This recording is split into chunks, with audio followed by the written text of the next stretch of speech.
Hey folks, it's Steve Lookner with Right Side Broadcasting. We're gonna try this again. This is attempt 2 for this stream for today. The last one, as those of you who joined us know, was filled with YouTube interruptions and black screens. So we're gonna hope this one goes a little better today. Of course, already something that happened is I know a bunch of people didn't get notifications because I'm signed up for Right Side Broadcasting notifications, and I didn't get a notification about this stream. So if you know somebody from Right Side who watches Right Side who might be interested in this stream, feel free to give them a shout, message them, tweet them, let them know, hey, Right Side is having that stream again, because our notification didn't go out. We're supposed to get, by YouTube rules, at least 5 a day, but it never happens that way. So anyways, but we're gonna do this stream. My hope is that we can get through the stream without crazy YouTube interruptions and just talk about this news story with you guys. And then after the stream, people who didn't get a notification, they can come watch it after. So we're gonna talk about this, hopefully. I apologize in advance if we get crazy YouTube interruptions and sabotaging of the stream. We might have to abandon it again. But this is the chance we take. So I wanna say a quick thank you. I know a couple people, I think it was Barbara and Carl, I'm not sure, but I heard that a couple people, after we had to abandon the first stream and we posted that video explaining all of our streaming problems with YouTube sabotaging our streams the last few months, a couple people actually made donations in the chat room, gave us donations to support us for all of the trouble we've been going through. So we really do appreciate that. I think it was Barbara and Carl, correct me if I'm wrong, but thank you. Also, thank you to all the moderators who are, doing their normal great job in the chat room. Today we got Jude and Guinevere and Barbara and JC. JC's a little mad he's missing the game, although maybe JC went to watch the game and he'll watch the stream later, which is fine with us.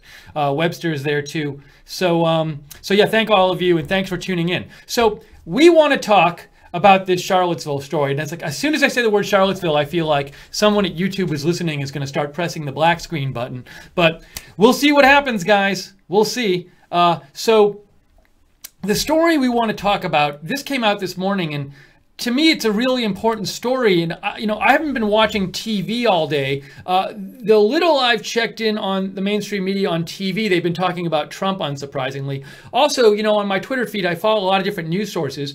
And I really saw only a few people posting about this story this morning, right when it came out. And no one's been posting about it afterwards. And it's such an important story to me. To me, if you thought the Charlottesville thing was important enough to report on for 2 days, why wouldn't you think this is important to report on too? Because this is about the Charlottesville story. And so basically what happened is, after the Charlottesville August 12th rally, where there was some violence and there was that car that ran into some protesters and a person died, the city of Charlottesville commissioned a report. And I don't know exactly what the whole report is supposed to be about, but the part of the report this story is on is about law enforcement's response that day. So the report might have been on law enforcement and let's look at law enforcement, let's see what they did right, let's see what they did wrong. I don't know exactly what the report, if it's supposed to be about other things too, but this article today basically focused on this article in the Richmond Times-Dispatch tells us about this report that was released today that was commissioned by the city, and what this report talks about is what this article talks about is what the report concluded about the police response that day. And these conclusions are pretty incredible to me. They're very important conclusions. And let's see if I can sum up briefly what these conclusions are. We're going to go through the article and get your comments on it. But one basic conclusion this report came to was that the law enforcement response on August 12th was significantly flawed. There was bad strategy, there was bad planning, there was bad execution. And the report says that this significantly contributed to the violence that happened on August 12th.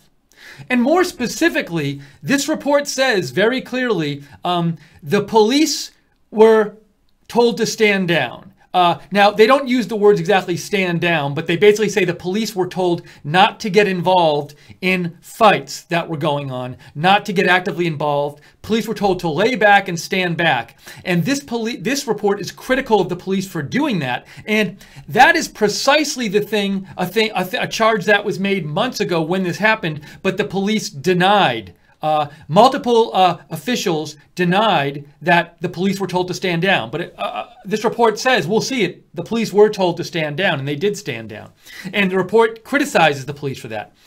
Another part of this report, which is fascinating to me, is that the police chief of Charlottesville, who's Al Thomas, whose picture you see here, the report, again, this report was commissioned by the city of Charlottesville. This is not some fringe report. This is the city of Charlottesville. They commissioned this report.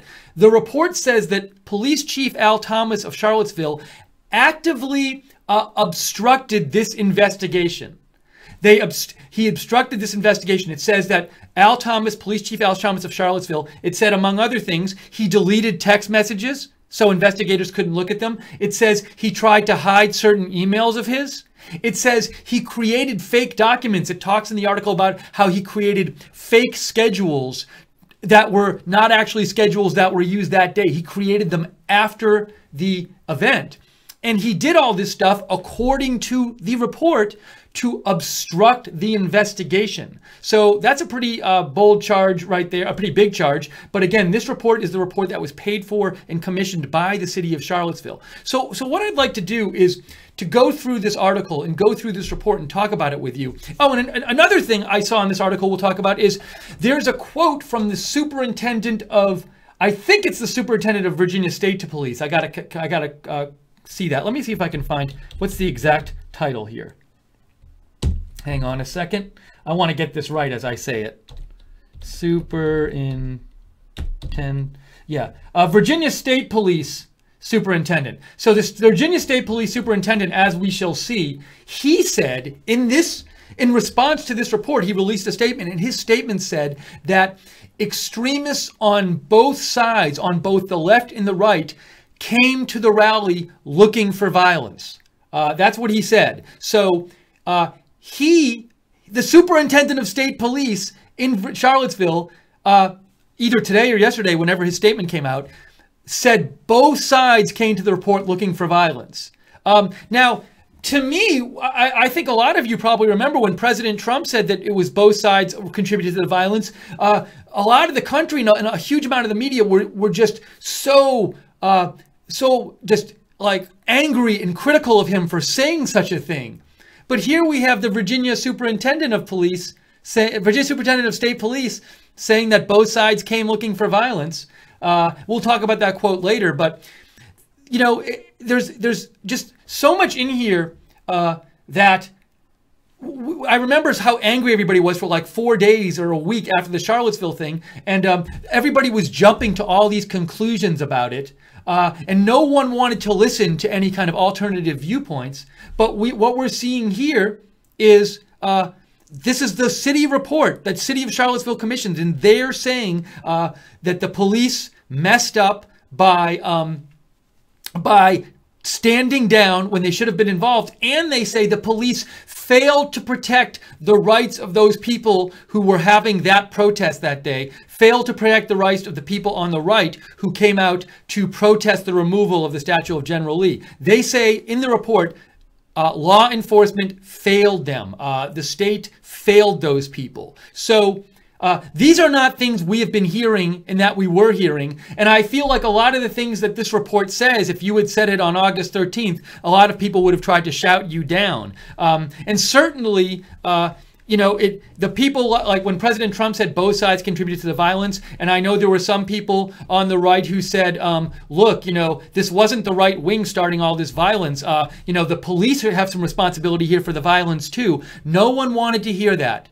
But this is what's in the report. So now it doesn't surprise me, though, that that it was reported one way on August 13th, and then today this report's come out, and as I said, I've hardly seen any tweets on it. I haven't been watching TV all day. When I turned on this afternoon and flipped around the news channels, they were all talking about Trump. So, you know, everybody it's just one of these stories where it seems like the media gets on this, gets fixated on this one way of seeing things. They ramp everyone up and get everybody angry. And then we find out months later, the story is not what the media said it was, but everybody's still angry and the media doesn't really publicize it. So a lot of people in the country probably don't even know this report exists. And they don't realize that what the media was saying had some flaws in it and had some errors in it back in August, and they're still mad about it. So it's very frustrating for me as an American to see when these kind of things happen. So we wanted to come on the air and we wanted to at least publicize this story and talk about it and go through this article and tell you about this report that came out. So I'm going to do that right now. The first thing I have to do actually is just turn the AC down. I forgot to do that before the broadcast started. So I want to make it a little cooler in here. It's getting a little warm on the set. Okay, that's better. Also, thank you again to the moderators for moderating today. Also, if you like Right Side Broadcasting, if you like that we do streams on stories the media isn't covering this much, last night we did a whole hour-long stream on the ABC error that they made in their lame correction of it when they accused when they said something about Michael Flynn and President Trump, which made things look very bad for President Trump and and a lot of people say made the stock market go down by 350 points, and then they retracted it like 6 hours later, but called it a clarification rather than a correction. If you want, so you can go watch that video on Right Side Broadcasting. But if you like that we cover these stories that the mainstream media a lot of times doesn't cover, doesn't give much coverage to, please consider donating because we are viewer supported. It's your donations that keep us on the air. We can't stay on the air without your support. So if you want to support us, go to the bottom of the YouTube chat and click on the $sign. There's a little $sign at the bottom of the YouTube chat. You can click on that. Or go to rsbn.tv/donate, rsbn.tv/donate. And let me just do a quick sound check here. Media, a lot of good, you can hear me. We're going to take your comments definitely on this very soon. So if you have comments, I'd love to know what you think about this report we're going to talk about right now. This report about the Charlottesville rally and law enforcement, how they did in it. Please write to me on Twitter at Lookner, at Lookner. One other thing I want to say here is this. I want to just get this out of the way. I want to say, so this report is critical of the police response in Charlottesville. However, I do think one can be critical of a certain police response in a certain case and still support the police. Look, we at Right Side totally support the police forces in this country. They have a very hard job no matter where they are. They work to keep everyone safe. So by talking about police flaws that are mentioned in this report in Charlottesville, that doesn't mean we think the police are bad and we think the police generally do things wrong, because we don't think that. But it's important to talk about these things so for the next event like this, the same mistakes aren't made. And so I just want to get that on the table. We totally support the police. Again, they work to keep us safe. They have a very dangerous and hard job. And so we are 100% behind police forces and the job they do to keep all of us safe. So want to say that just starting out.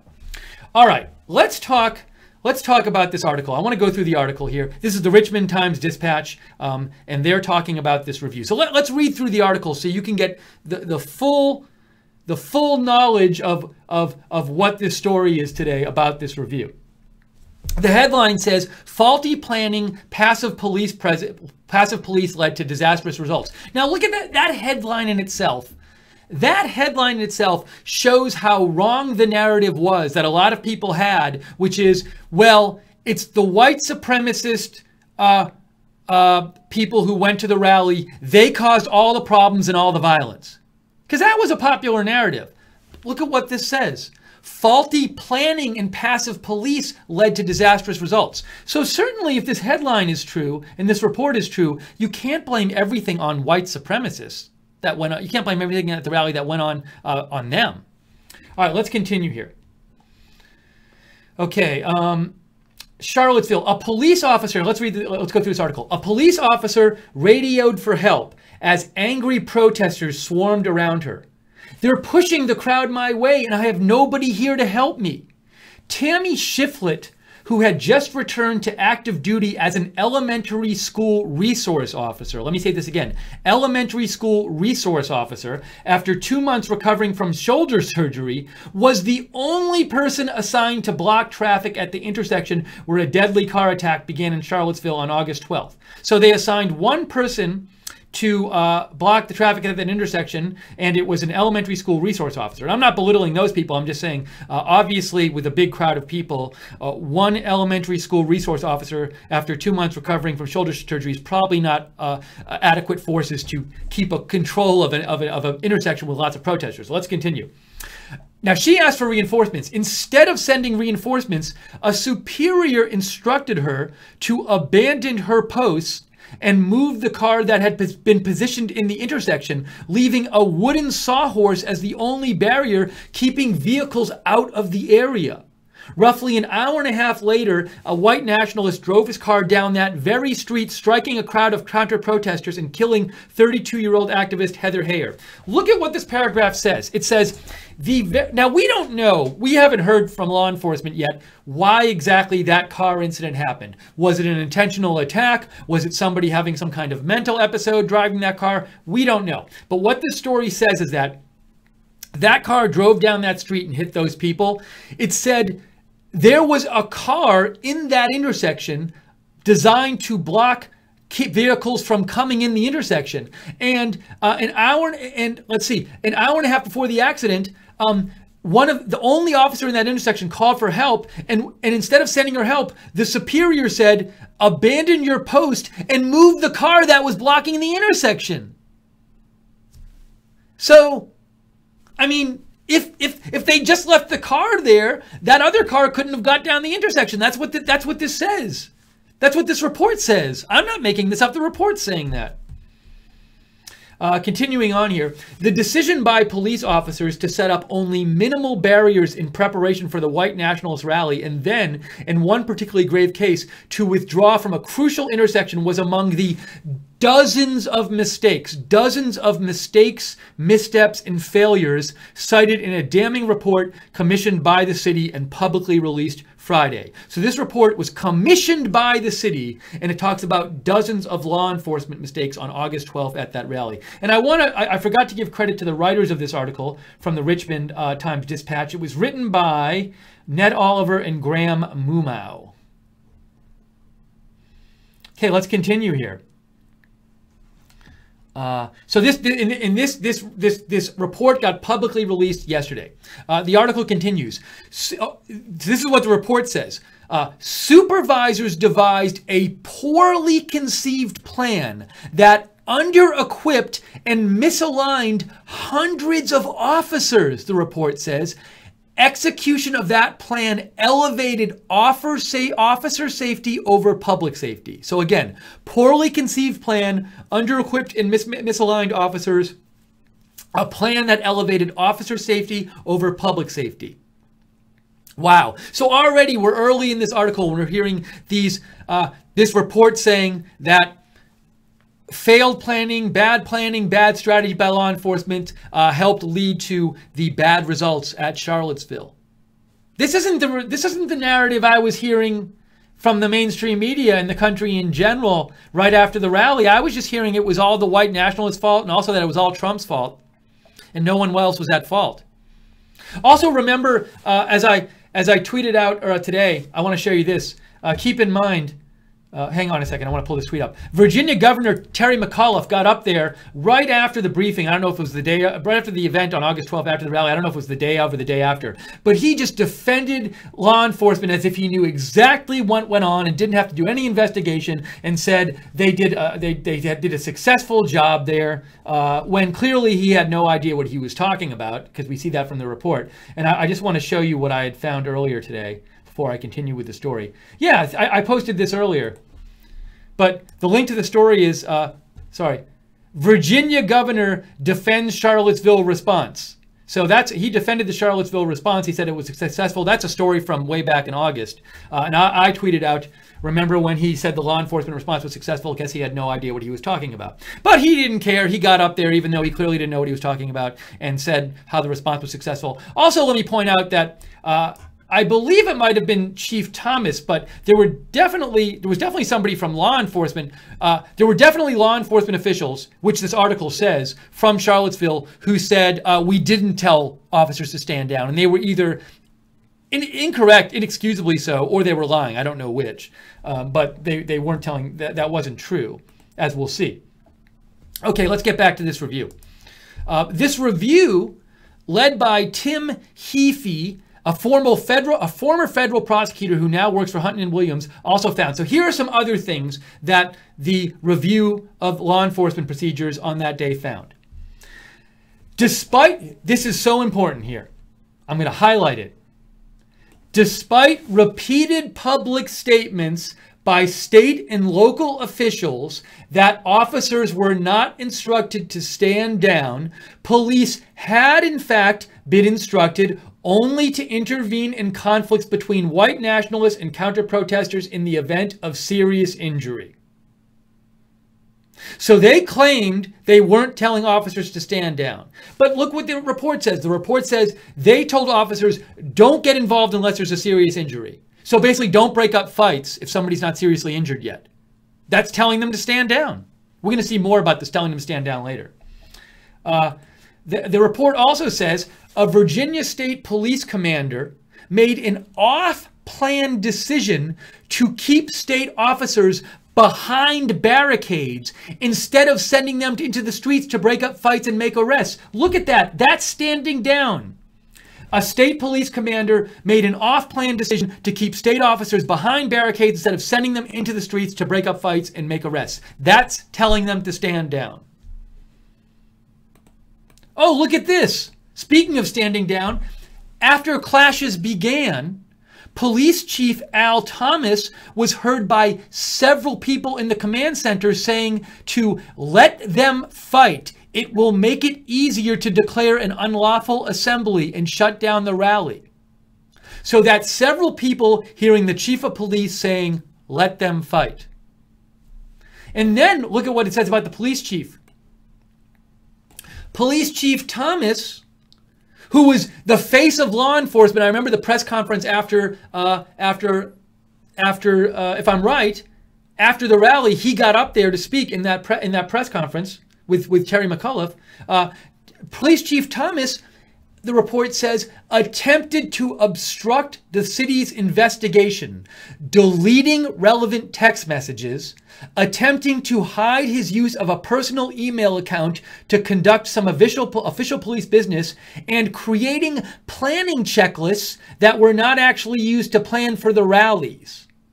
So that's creating the fake documents. I said schedules before. I might have made a mistake. It says creating planning checklists. But he was creating documents that weren't actually documents that existed before the rally. The 220-page document, this report, is based on hundreds of thousands of documents, video and audio recordings, photos and interviews. It represents the most comprehensive account yet of how public officials handled the Unite the Right rally. So we're going to keep talking about this article, but I want to get some of your comments if you have any comments here. So what do you think? We have this report, which we've just seen, this report commissioned by the city of Charlottesville, which says the police did tell officers to stand down, told them not to break up fights, told them to stay not involved, told them to let them fight. We heard the police chief, the report says, actively worked to obstruct this investigation into law enforcement. At the intersection where that car accident happened, or, that car incident happened, whatever it was, there was a vehicle parked in that intersection that was supposed to be blocking that street. And when the one person guarding the intersection called for help, instead of sending help, the superior said, leave the intersection and take that car with you, and put up a little wooden horse thing. So that's all in the report. I'm not making this up. It's in the report. What do you think about that? Give me a shout if you have any comments on this at Lookner on Twitter, at Lookner. Amanda Team McGann says, hi, Steve. Why were the police told to stand down? Well, I can't speak for all cases of it, but one reason we saw here that the police chief said, let them fight because it will make it easier to declare, let them fight. It will make it easier to declare an unlawful assembly and shut down the rally. So the police chief, it seems here, wanted to have the officers stand down so they could fight, and that would make it easier for them to shut down the rally. That doesn't sound like somebody who's trying to give... If you were trying to defend the rights of the people to protest, to have the protest, you're trying to let the rally happen. This sounds like a person who's trying to shut the rally down. He's saying, rather than break up the fight so that the rally can keep going, let them fight. That way we can shut the rally down. That sounds to me like what he's saying here. And then as to why other police got told to stand down, we haven't heard that yet in the story. I don't recall if it says here why they told them to stand down, but let's, I'm going to keep looking. We'll look more through this story. Good question, though. Let's see if there are other comments here.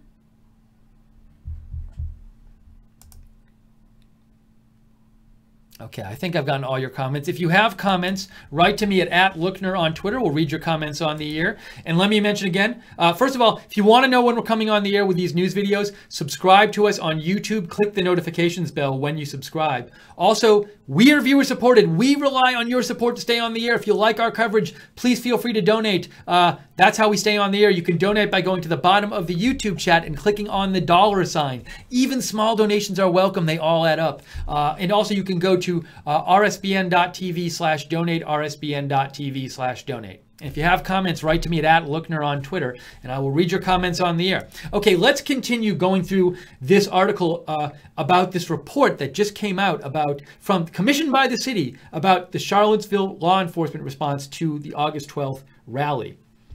So it says, overconfident local force. Well, here, another reason that they might have stood down is they weren't properly equipped. We saw before that the planning was not as good as it could have been, according to the report. So let's read a little more here. Overconfident local force.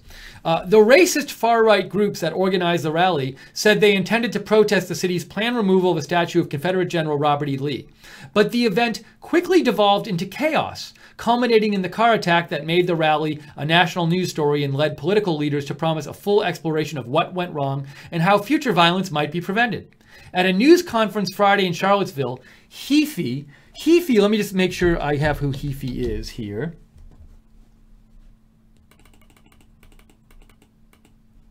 Where is Heafy?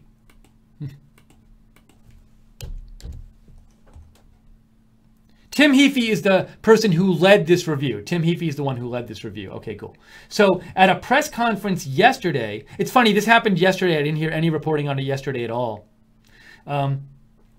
At a news conference yesterday in Charlottesville, Heafy said city police were overly confident as they planned for the event and did not consult with other localities that had dealt with similar protests despite offers of assistance. So other localities that had had these kind of protests in their areas before told Charlottesville police, we'll assist you, we'll help you plan. Charlottesville police didn't want help. There was a sense among local police that we've got this, Heafy said, saying officials cited to him previous experience handling a large block party as an example of their expertise. So some people in the police force there claimed, well, we thought we could handle the rally because we'd handled a large block party before.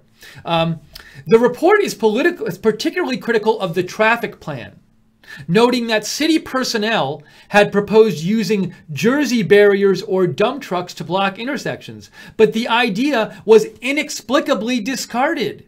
And despite having more than 700 police officers on hand to respond to the event, police decided in some cases to assign unsworn police personnel, including a lab technician, to secure the event perimeter and keep vehicles out.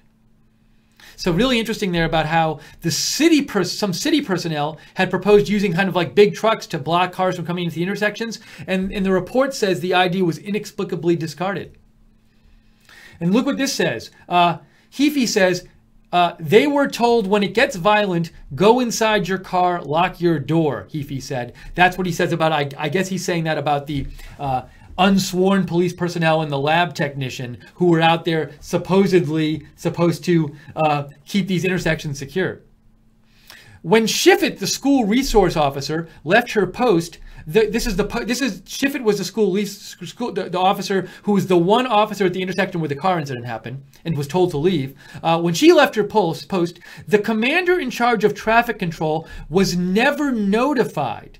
And at some point, the wooden sawhorse was moved, and vehicles began crossing into the downtown mall on the street where the car attack would later take place. So there was supposed to be a barrier on that street. There was initially a car, and both the car and the wooden sawhorse got moved. The wooden sawhorse got moved, but the car got moved on order of the police. No one's really sure why, according to this report. Leaving that intersection unguarded was a tactical error that should not have been allowed to happen, the report says.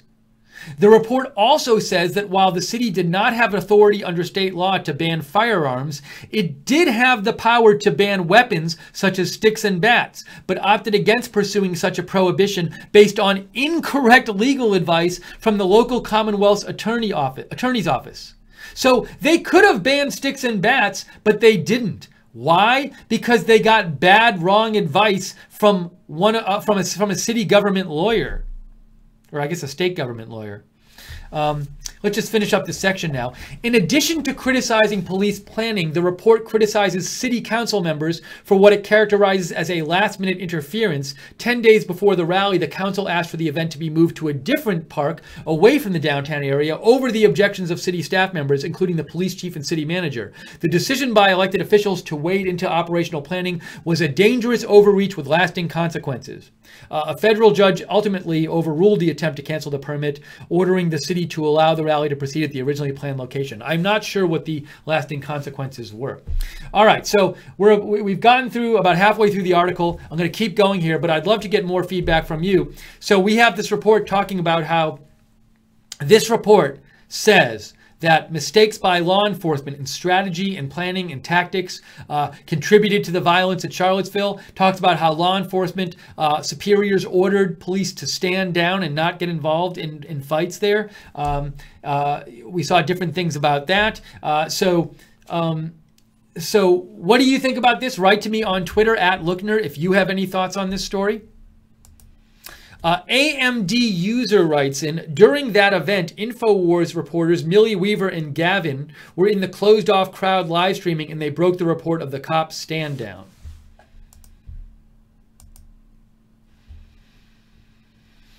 Let's see here.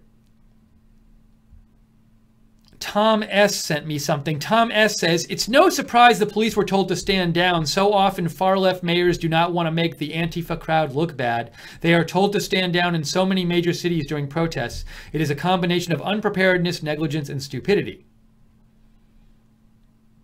Pork Mohammed says, vindication of the on-the-ground reports from day one. DOJ investigation for Unite the Right having civil rights violated. When? Will Sessions finally wake up?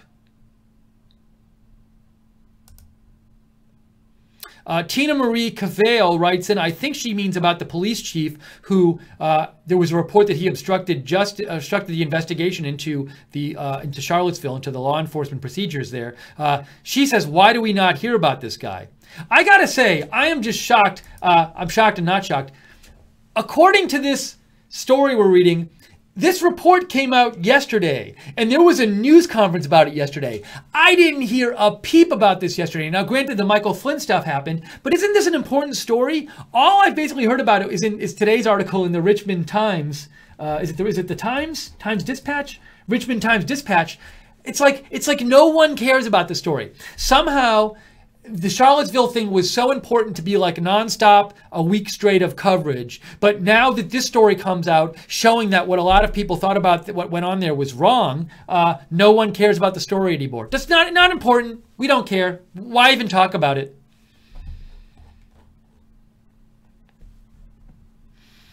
Stan 4 writes, if I were the governor of Virginia, I would have ordered the Virginia State Guard to be between the two sides to protect both sides and ensure the rally go on peacefully. I would also have ordered the mayor of Charlottesville to have the police guard guard the escape routes for the rioters.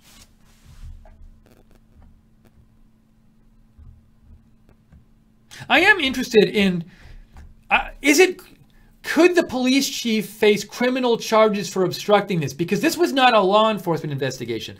This report was, the city hired some people to do a report on this, but I don't believe they weren't working. It wasn't an official, it wasn't a police investigation. So I don't know if, now certainly the city could fire the police chief, but I don't know if they can criminally prosecute him for trying to obstruct this kind of city-funded investigation. I just don't know. It's a good question.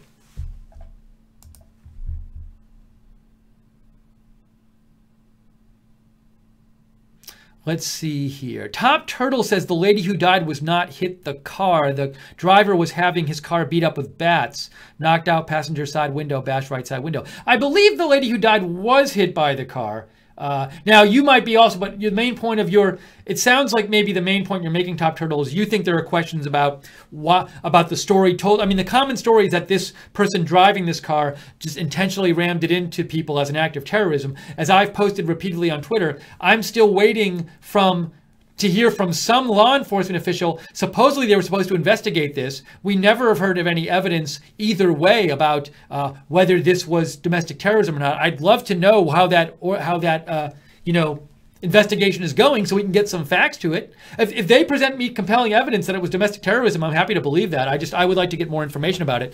I do think it was amazing, and I continue to think it's amazing, that a lot of the country seemed fine with concluding it was terrorism and intentional without any evidence or investigation, and they didn't feel the need for it. I've always felt that was insane. Also, if you've watched me, you've heard this before. That car accident really is what made that story into this huge national story, into this crisis that racism was sweeping the country and that President Trump was terrible and all that stuff. It was that car accident, yet the car accident was just assumed to be domestic terrorism, but no one really knew because the investigation hasn't been done. So this, but if you came out and said, shouldn't we maybe wait and see before we use this one incident to draw? Well, first of all, it's crazy to me that people were drawing conclusions about the whole rally based on the car thing. I mean, I watched footage of the rally. I was covering it live for hours. And what I saw was people on both sides engaging in violence. I didn't clearly see one side or the other. It just seemed at fault. It seemed to me both sides were engaging in violence.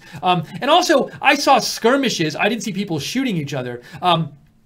But the reaction to Charlottesville was so much people focusing on that one car accident, which to me was dumb, just because one, the car accident was one incident which didn't represent the vast majority of what went on that day. So I think it's weird to judge, and it's bad reasoning to judge the whole day's events by one incident. Second of all, we didn't even know, and we still don't know, why exactly that car incident happened.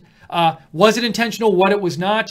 What was going on with that guy driving it? We don't know. So to just jump to conclusions about the entire day from one incident caused by one driver, and maybe other people, I don't know, but one isolated incident, and an incident we don't even know the cause of, just seemed to me ridiculous. But if you said that back then, everybody got mad at you, and I'm sure people get mad at me for saying it now. Anyways, as you can see, I'm still upset about this.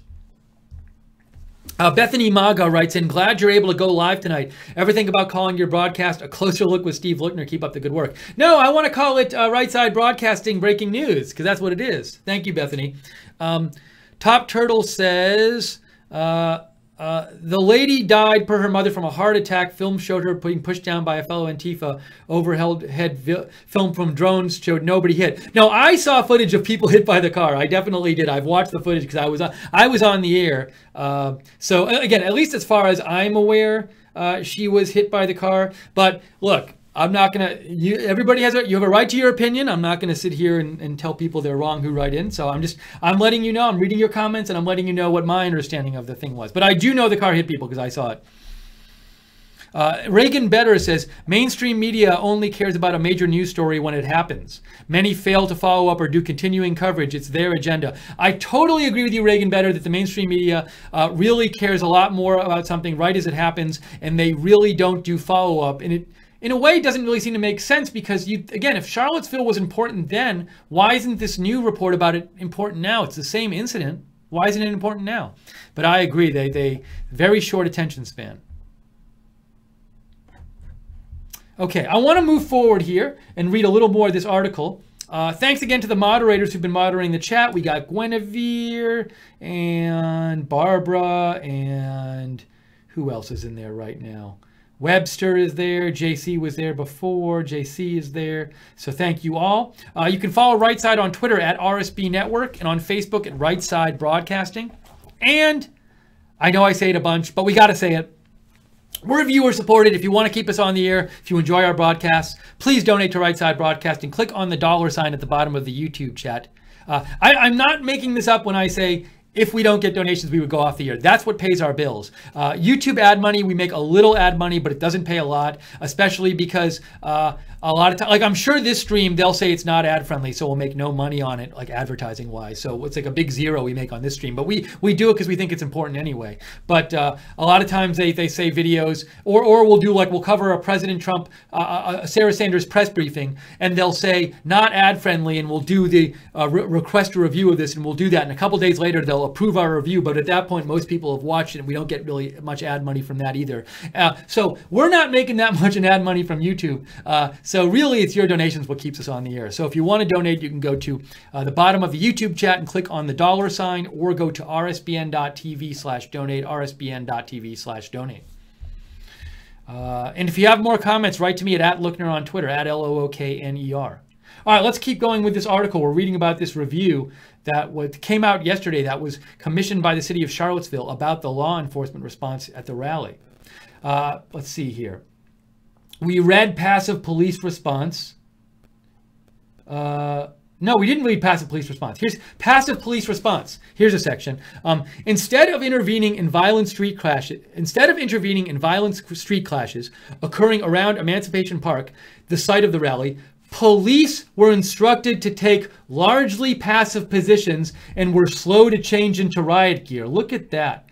Police were instructed to take largely passive positions and were slow to change into riot gear. By the way, Elizabeth Luker just made a very generous donation, $50. Thank you, Elizabeth. She says, this has been my question since day one. When is it going to be enough?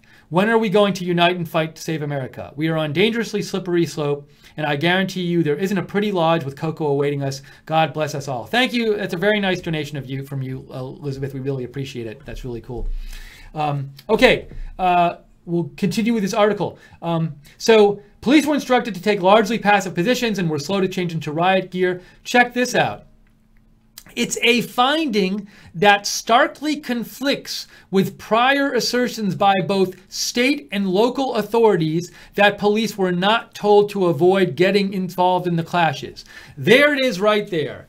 This report says when you heard from Virginia police and Virginia politicians and Virginia officials that, oh, the police weren't told to stand down, they were wrong. That was wrong. It's incorrect. It's false.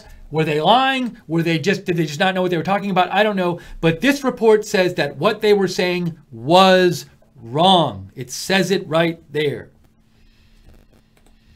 Virginia State Police directed its officers to remain behind barricades rather than risk injury, responding to conflicts between protesters and counter-protesters, the report says.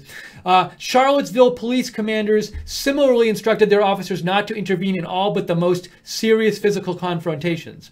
So one additional reason we see here for some officers, at least the state police officers, not getting involved is to avoid injury to themselves. Now, I understand if they want to avoid injury, but again, what we're talking about here is whether they stood down or not. And we can see that there were officers, that both state and city police officers were told to stand down. And here's another reason I guess they give for not getting involved. Police commanders said they were hesitant to send officers into the crowds to break up fights because doing so could result in a deadly force situation, according to the report. The report includes statements from several Charlottesville police officials, that's a little bit, so I guess what they're saying is they didn't want to get into a case where they had to shoot somebody and kill them or something. I mean, but if the fighting warranted that, isn't that what they need to be doing? Anyways, The report includes statements from several Charlottesville police officials who said they were frustrated by their inability to act. So a number of Charlottesville police officials wanted to do more, but they couldn't. Look at this. "We were sitting there with our thumbs up our asses," said Lieutenant Jim Mooney. "We were sitting there with our thumbs up our asses."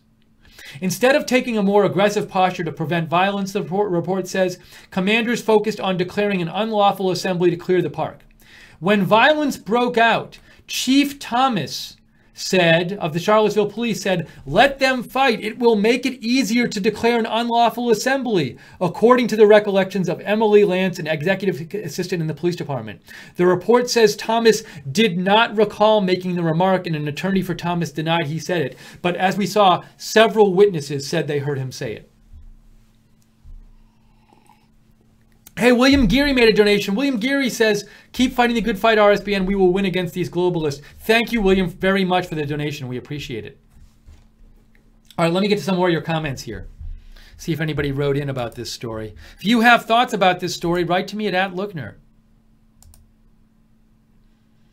Rooster Coburn says he thinks the guy in the car was being attacked before he hit the gas to get away. He hit those people by accident. So that's one theory people have. I mean, there is definitely video of people hitting his car with like sticks and clubs and stuff. Now, you might ask, are they hitting it because they're just attacking him, or are they hitting it because he ran over some people or was driving recklessly? I've seen the video. I don't know if it's conclusive, at least to me. But these are the kinds of things that should be being investigated by the investigation. But we haven't heard anything about an investigation or any kind of evidence presented about whether that was domestic terrorism or not. I'm waiting to hear it. I'd love to hear it from the law enforcement officials there in Charlottesville. Greg Jackson writes in, "It was more than just standing down. Recently, I saw a video with a wide-angle view, and it was clear that police were herding the Unite the Right people directly into an awaiting crowd of counter-protesters. That was when the fight started. Wasn't this the same event that had an injury that occurred in a parking garage? The complete video of that event found the person who was injured actually began a fight with the others using some kind of bat. That's when they went after him. The ABC report completely distorted the entire event." Thank you, Greg, for writing in. Eng Sang says, "Thank you very much for reporting real news and facts. Sick and tired of fake news. Keep up the great work, RSBN." Thank you, Eng.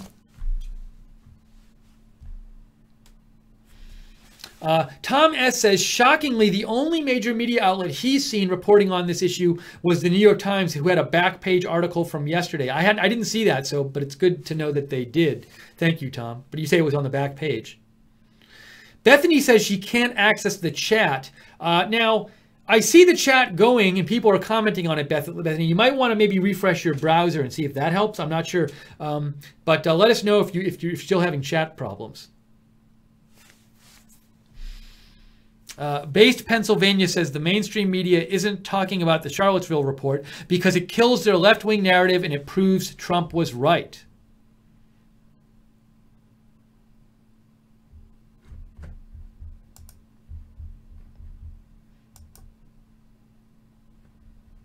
Okay, we're getting towards the latter part of the article. I want to get to the remaining part of this article here. Let's see. Let's read the next section. This one's entitled Faulty Coordination. The report says local officials were taken aback by Virginia State Police adopting a far more limited range of law enforcement activities than expected. State Police Lieutenant Becky Cranis-Curl told a local police captain on August 12th, the day of the rally, that she was making an off-plan decision to not send arrest teams into the street. The idea that state police officers were not expected to police serious incidents of law breaking, the report says, was never communicated to city police during the planning process. Their inaction in the face of violence left the city unprepared and unaware that it was unprepared to address one of the predictable risks of the event, brief but serious incidents of interpersonal violence and mutual combat. So it's basically saying here, Virginia State Police didn't send in people who could arrest people into the street, and they didn't even communicate that to the city that they were doing that. Gary Johnson gave $25. Gary says, F YouTube. Well, Gary, we really appreciate your donation. That helps us stay on the air, so thank you, Gary. Let's see here. In discussions after the rally, Governor Terry McAuliffe and Virginia State Police Superintendent Stephen Flaherty characterized the state police role as park security, according to the report. Overall, the report concludes the city of Charlottesville was unable to protect the right of free expression and facilitate the permit holder's offensive speech. Look at this. The report says that the city of Charlottesville did not protect the right of free expression and facilitate the permit holder's offensive speech.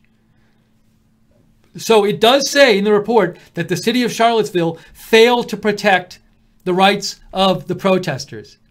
Now you tell me, if you had said that on August 12th, after the rally, when mainstream media was going crazy, if you had said, I think the city failed to protect the rights of the protesters, people would have been so angry with you. They would have yelled at you. They would have said you're like a racist or something, or other things. They could have said all kinds of things. But the city commissioned report says it. It says it. Look, it says it. That's a quote from the report. Look at what else it says. This represents a failure of one of government's core functions, the protection of fundamental rights. The report says the government failed to protect the rights of the protesters. Law enforcement also failed to maintain order and protect citizens from harm, injury, and death, the report says. Charlottesville preserved neither of those principles on August 12th, which has led to deep distrust of the government within this community. Now, here, check this out. This is the both sides thing. So Flaherty here, Flaherty is the superintendent of Virginia State Police. Look at what he said. In a statement responding to the report, Flaherty said, the state police, oh no, this isn't the quote. It's the next paragraph. So Flaherty said the state police appreciate the time and effort that went into it, calling thorough after action reviews invaluable to preparing for the future. He said he's willing to see final reports from his own agency and one from a task force convened by the governor. But look at this quote right here from the superintendent of Virginia Police. Both the extreme right and the extreme left, Flaherty said, went to the rally with the sole purpose of provoking violence from the opposing side. Look at this paragraph. Look at that quote. That's the Virginia State Superintendent of Police. And he says people on both sides, the right and the left, went to the rally with the sole purpose, the only reason they were going to the rally was to provoke violence. Look at what he says. So that implied by the statement is that there were people on the left who went to the rally with the sole purpose of provoking violence. Well, I remember President Trump saying both sides contributed to the violence. So given that the police in Virginia, the state police, are admitting that there were people on the left who went solely to provoke violence, how is it that President Trump is wrong to say that both sides contributed to the violence? How can it be wrong to say both sides contributed to the violence when the head of state police for Virginia admits that some people on the left went to the rally with the sole purpose of provoking violence? I don't know. How can that be the case? And furthermore, he said, in that kind of volatile and rapidly evolving environment, it is difficult for any one police plan to account for every possible circumstance and resulting scenario. So anyways, to me, that quote just shows President Trump is correct in saying both sides contributed to the violence, and anyone would be correct in saying both sides contributed to the violence. I was saying because I watched the streams for several hours that day reporting on it, that both sides contributed to the violence, because that's what I saw. But you couldn't say that right after the rally. No, if you said that, you were an extreme right-wing person who just said what you wanted and didn't look at the truth. You were a racist or something like that. You were one of these things if you said that. But to me, if you said that, you were somebody who just paid attention to what happened, but couldn't say it. Think of the media, how much they just attacked Trump for saying both sides contributed to the violence. They went crazy on it. And then the Virginia head of state police says that today, or says it yesterday or today. No one reports on it. Amazing. Just amazing. Okay, we'd love to get some more comments from you guys. If you have comments on this story, write to me at Lookner on Twitter, @Lookner on Twitter. Brian says, real Donald Trump is vindicated once again. Adit Mehta writes in, usually talking about conspiracies isn't helpful, but one has to ask why various city and state governments and police departments have let violence occur at various rallies and events over the past 2 years. It's as if they want the violence to occur. We need to be vigilant.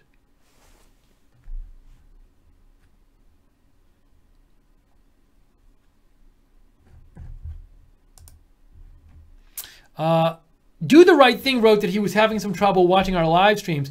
We posted a tweet before. There is a bug in Firefox that they're currently working on fixing, which doesn't let people with Firefox watch any live streams from any channel. I've seen it myself on my Firefox. So if you're trying to watch us, although how are you watching this if you can't watch us? But anyways, if you know somebody trying to watch us on Fire and they're having problems, tell them to try something besides Firefox for the time being, a different browser.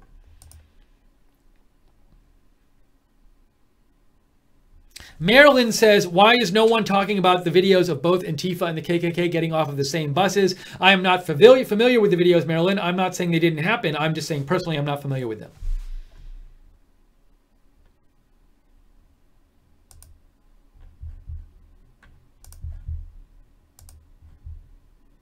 Robert Jackson writes in, let's see, Robert says, report said they started to gather at Jefferson statue. Who is they? The Antifas or the alt-right? I thought alt-right wasn't even nameless. That wasn't even at nameless at that time. So was it Antifa? I'm not sure. It sounds like you're talking about something specific from the report that I'm not familiar with, and I don't know who they would be talking about at that time. So I can't answer your question, Robert. I'm sorry. I don't have a better answer for you. But thank you for writing in. Now. In this, what I want to do in this next section of the article, it talks about the police chief trying to obstruct the investigation. So we're gonna learn about that next and talk about that. I haven't heard of any kind of discipline for the police chief. I would think if the police chief tried to obstruct the city investigation into the police conduct on August 12th, that there would be some repercussion for the police chief. But I haven't heard of any yet. I would hope there would be something. But if you have comments, write to me on Twitter at Lookner and subscribe to us on YouTube and click the notifications bell so you know when we're coming on the air with more videos like this. All right. Investigators' obstacles. Here's where it talks about the police chief. The team of lawyers conducting the review said Chief Thomas and other officials, by the way, resisted their efforts to investigate what happened August 12th, but maintained that the review gathered enough, but the people who did the review still maintain that the review gathered enough information to paint a comprehensive picture. The report accuses Charlottesville Police Chief Thomas of making several attempts to obstruct the process, including trying to control what information subordinates gave to investigators, deleting text messages related to the review, trying to hide his use of a personal email account to conduct some official police business, and creating post hoc, after the fact, planning checklists that were not actually used to plan for the rallies. Chief Thomas's attempts to influence our review illustrate a deeper issue within the Charlotte Police Department, a fear of retribution for criticism. The report says, many officers with whom we spoke expressed concern that their truthful provision of critical information about the protest events would result in retaliation from Chief Thomas. Look at that. Many officers basically said, we're worried that if we tell you the truth about what happened, Chief Thomas will retaliate against us. Many officers said that, not one, many. How about that? But I'm sure if you were watching the press conference right after the rally when I think Chief Thomas was up there talking in that press conference, if you questioned what the police officials were saying, people would have been like, what? You're questioning that they're telling the truth? You're questioning them? Amazing. Chief Thomas's lawyer, Kevin E. Martingale, denied the claim, saying it's unfair to focus on Thomas. This report criticizes everybody, Martingale said, but he did not offer a detailed rebuttal. He said Thomas received a copy of the report only when it was made public Friday morning and that he would offer a more detailed response in the future. In a statement, Charlottesville City Manager Maurice Jones said city officials do not agree with every aspect of the report's findings without elaboration. On a number of fronts, as the report acknowledges, we succeeded in protecting our city to the best of our abilities, Jones said. But in other areas, we and our law enforcement partner in the Virginia State Police undoubtedly fell short of expectations, and for that we are profoundly sorry. The city manager's statement gave no indication of displeasure with Thomas, Chief Thomas, who obstructed the investigation, according to the report. Jones said the police chief and his department are dedicated to protecting our city every day. Virginia State Police also refused to provide some information to the Hunton and Williams team. So the state police refused to provide some information to the investigators, according to the report, an attitude consistent with the agency's relative independence before and during the rally. The report says the state agency did not share its formal planning document for the August 12th rally with city police, conducted separate trainings and convened an exclusive briefing for its on-scene personnel on the morning of the event, and used a separate radio channel to communicate as events unfolded. Hold on one sec here. Okay, so we are up to the last section of the article, but before I read that, that's pretty amazing that we just read that the report says the police chief tried to instruct the investigation. It said many officers told the investigators, we're worried that if we give you truthful information, the chief will retaliate against us. And then the city manager comes out and doesn't say anything bad about the police chief, even though the report does.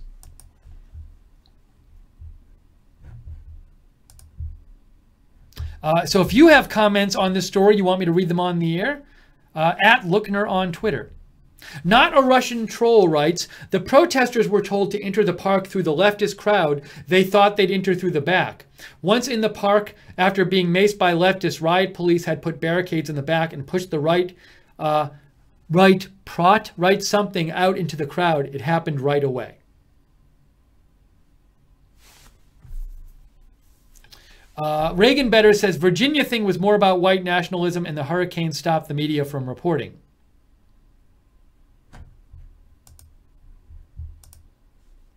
All right, I'm going to finish up this article. There's only a last section here. Let me just see what it says in the last section here. Governor McAuliffe convened a state-level task force that's prepared its own report. That report is going to be released next week. We'll see what that says. It also said the helicopter crash that killed two state police pilots appeared to be an accident. Now, to me, it was so silly. It was a terrible helicopter crash. It was awful that these two police officers died in that crash. But when the mainstream media was freaking out over on the rally and they were reporting on it, the August 12th rally, they kept including the helicopter crash and saying like there was this racist rally. Basically, they were saying something to the effect of there was this racist rally caused by white nationalists who was responsible for it, and they would list the helicopter crash among the violence at the rally. And they wouldn't specifically say that the rally caused the crash, like that the white nationalists caused the crash, but they would say it was basically the way they presented the information. It was like the general impression you got was white nationalists cause a rally, cause the violence, and included in the violence is this helicopter crash. The crash was an accident, says the report. You don't blame the crash on the white, Now you might say, well, we could blame it on the white nationalists because if they didn't have the rally, then the helicopter wouldn't have crashed. But you know what? You can say that about literally anything that happens where a helicopter has to go up in the air. Like if a traffic helicopter crashes, do you blame people for getting in their cars and driving? So it's just a terrible accident. It's terrible that those two officers died in that helicopter crash, but to somehow blame it on white nationalist violence seems just wrong to me. But that implication was made. Go back and watch the footage; you'll see it. Let's see here. I'm just going through here. There's a quote here at the end. It says, McAuliffe and other state officials have said they wish the state had more control over tactical decisions instead of serving in a supporting role behind local police. A Republican, Delcy, I don't know what Delcy stands for. Del C. Todd Gilbert. Does that mean Delegate C. Todd Gilbert, Republican from Shenandoah, said the findings were certainly inconsistent with statements from public officials immediately after the rally. It's very troubling to learn that law enforcement was effectively told to stand down, even if those weren't the exact words that were used, Gilbert said. Wow, so that's great reporting from a great summary of that report by Ned Oliver and Graham Mumau, and that is in the Richmond Times-Dispatch. You can go there and read the full article if you'd like. So that's what the report says. It certainly shows that a lot of the mainstream media and frankly much of the country's narrative about what happened at Charlottesville is just wrong. And again, this report was paid for by the city of Charlottesville. It's not some fringe right-wing group coming out with the report. David Opp says the driver of that car he thinks is mentally ill. He will never be charged schizophrenia.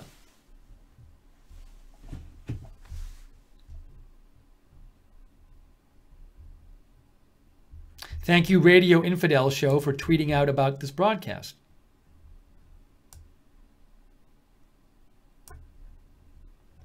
The Hammer says orchestrated by Soros. Now, I haven't personally heard anything to that effect, but appreciate you writing in Hammer, the Hammer. So, wow. So I wonder if we're going to see mainstream media reporting on this story.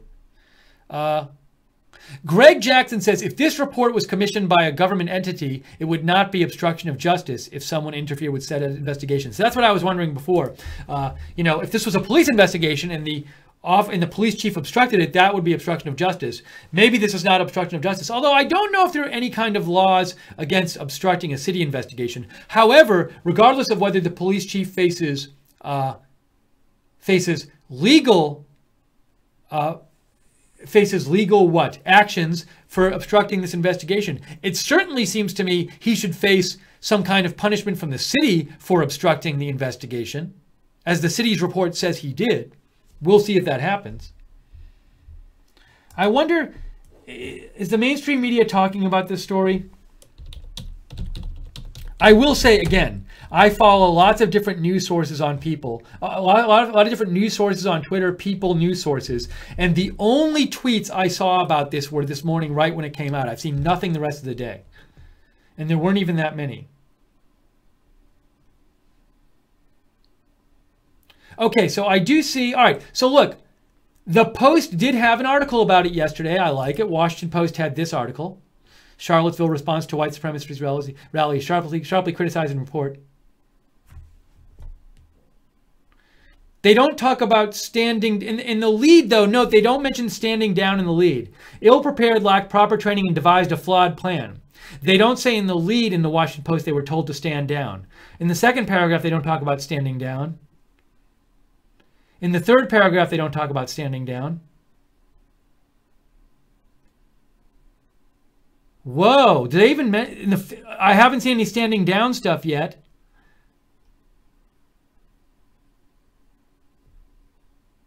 A reluctance, look down here, a reluctance by police to intervene in violent incidents. That's when the standing down is first mentioned in the Washington Post article. So here's the headline, and we got to go all the way down here to mention that they were told to stand down. But I mean, I do like that they did an article on it, and they did it yesterday. I hadn't seen that. So at least somebody was writing about it. Anyways, let's see here. I am checking my messages here. If you have any comments, we're going to be on for a couple more minutes. Write to me at Lookner on Twitter, at Lookner. Deplorable Dolores says, I watched the live video and I saw the nationalists being forced to go down the steps into the liberals crowd. The police forced them into the liberals crowd or face arrest. They were saying that loud and clear on the speakers.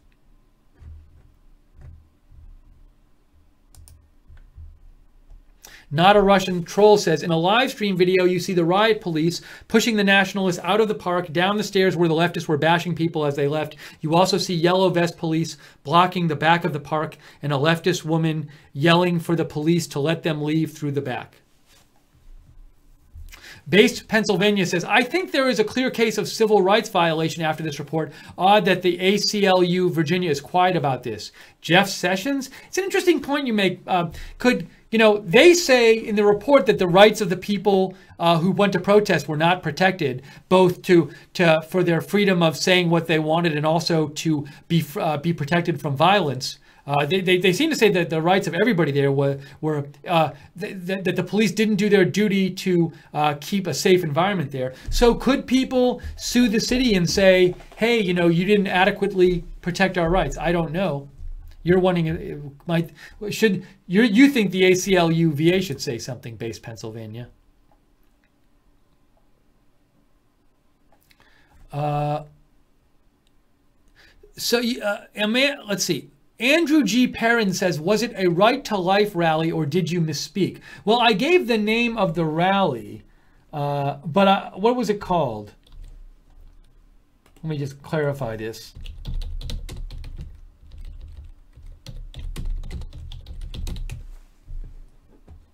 Unite the Right rally, and I believe that's what I said. The Unite the Right rally is what it was. If I didn't say that, I'm sorry, but that's what it was.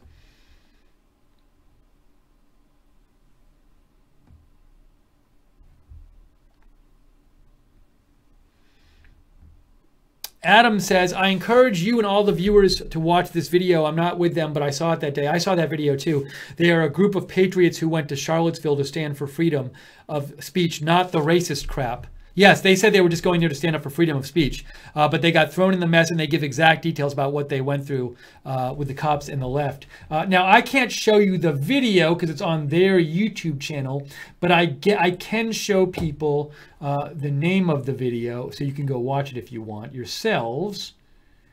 Hang on one second. Hang on. Yeah, I actually watched this video back in August. So if you want to see the video that our viewer Adam is talking about, it's called Charlottesville Aftermath, The Truth on What Happened. You can find that on Juan Wiesel 2's channel. But if you Google Charlotte Aftermath, The Truth on What Happened, that's where you can find that video.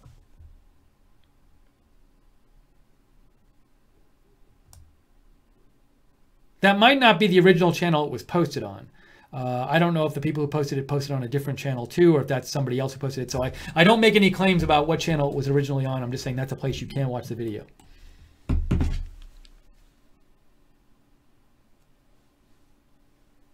Hang on one second here.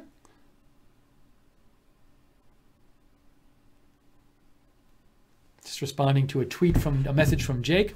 All right, so I think at this point we are going to wrap up this stream. At least we got through this one without being sabotaged. Let's see, hold on a second. I got a message from Greg. Greg says, Greg, I'll read this message after the broadcast. It's not on the topic of the broadcast, so I'm going to finish the broadcast first. Really appreciate all of you guys joining us. Really appreciate the donations. We are viewer supported. You guys support us. The reason we could do this stream about Charlottesville, about the Charlottesville report, and just tell you about this report that the city commission that came out yesterday is that you guys donate to us. You guys keep us on the air. So if you like our broadcast, you can donate by going to the bottom of the YouTube chat and click on the $ at the bottom of the YouTube chat. Or you can go to rsbn.tv/donate, rsbn.tv/donate. Thank you so much. And also you can even get free right side gear. If you go to rsbn.tv/donate and you set up a monthly donation, you can get stuff like this right side mug. It's free. Stuff like this can be for free if you make a monthly donation. Thank you to all the moderators. Gleno and Common Sense on the website. And we got Barbara Bailey, JC, Jan, Guinevere, Jude, Real Frank, and our apologies that this stream, when we did attempt number 1 today, didn't work and was sabotaged by YouTube, although we can't really apologize for YouTube sabotaging us. It's not our fault. But thank you for those who stuck with us and watched the second attempt at the stream, which seemed to go better. Oh, one more comment I want to read. Tamlin says, this is going to blow back onto McAuliffe and Northam and State Police too. That says from Tamlin. Thank you to the moderators. Thanks to Common Sense and Gleno on the website. Thank you to everybody who watched on YouTube and on Facebook. Appreciate all you watching. And subscribe to us. Click on the notifications bell when you subscribe to us on YouTube, on Facebook, Right Side Broadcasting, on Twitter at RSB Network. I'm on Twitter at Lookner. I post about breaking news all the time, so follow me if you want on Twitter at Lookner. And thank you for everybody saying thanks in the chat room. We have Kathleen Loverso and Alan Reiser, Rooster, Light Switch, Cats, Sharon, Frank Barnett,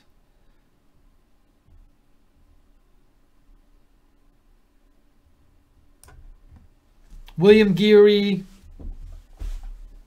and everybody else in the chat room. Appreciate it. And Zach C is out there too. So thank you guys for watching and for contributing and for doing the chat.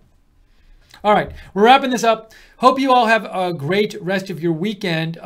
If there's other big breaking news, we will, of course, come on the air and cover it. So keep an eye out for Right Side Broadcasting. But for now, I am Steve Lookner. Thank you for joining us for this stream. This is Right Side Broadcasting. Have a great night, and we'll see you soon.